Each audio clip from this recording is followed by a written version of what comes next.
giving tiny loans and take control of the full life. So he has the right to turn you into slaves. বিএনপিকে কোনোভাবেই নতুন সরকার গঠন করা হবে না। সংবাদ মাধ্যমে এসে জাতির উদ্দেশ্যে নতুন সরকার গঠন নিয়ে কি বললেন ডক্টর মোহাম্মদ ইউনূস, বিস্তারিত দেখুন পুরো ভিডিওতে।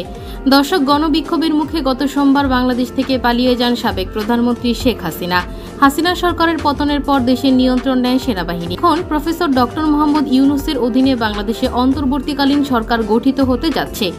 এদিকে গণমাধ্যমে এসে দেশবাসীর উদ্দেশ্যে নোবেল বিজয়ী প্রফেসর ডক্টর মোহাম্মদ ইউনূস বলেছেন, আমি সাহসী ছাত্রদের অভিনন্দন জানাই যারা আমাদের দ্বিতীয় বিজয় দিবসকে বাস্তবে রূপ দিতে নেতৃত্ব দিয়েছে।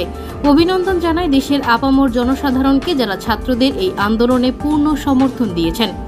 তিনি বলেন, আমি সবাইকে বর্তমান পরিস্থিতিতে শান্ত থাকতে এবং সব ধরনের সহিংস এবং স্থাবর ও অস্থাবর সম্পদ বিনষ্ট করা থেকে বিরত থাকতে আহ্বান জানাচ্ছি। তবে আমার মনে হচ্ছে বিএনপি নেতাকর্মীরা বেশি উচ্ছৃঙ্খলা করছে, তার কারণেই তাদের হাতে দায়িত্ব দেওয়া যাবে না।